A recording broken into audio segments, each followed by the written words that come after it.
Da ke na saba yan mata da ke na saba ciwon idanuna sai ba ke ke faruwa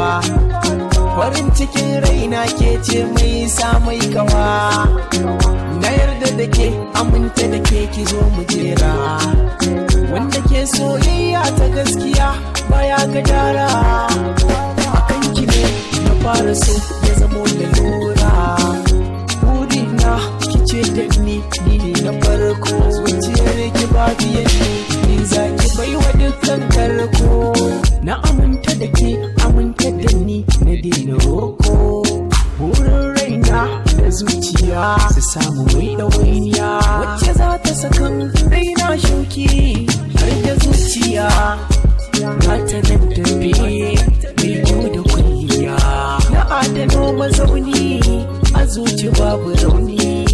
wuri na rikice ni ba minti ko sakanni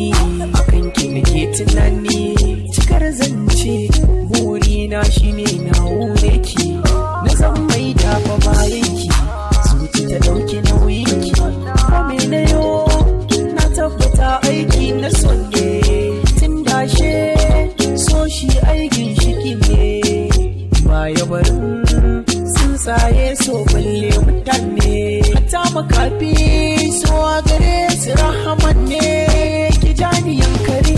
don ki cire ni a garari da ke zan bahari zuma ya zarce sukari a gaban jama'ar gari ranar an mana yirri ke zan watan bari na fallasa sirrin zuciya samun yar makaranta mai kirki zuciya ta yaba halinki ari kuma ba wata tamkarki ruhi na lallashin ki alkawari kan soyayya kin san baya san jayayya so da kauna na shirya a gare ki kawai zan yi biyayya yan mata tsohuwar ajiya na tona da bai wa dukan sirri na sai ki adana zuciya tana kewar ki ke kike tsakanin shauki garki ma ni ratayen mata ki ji zance na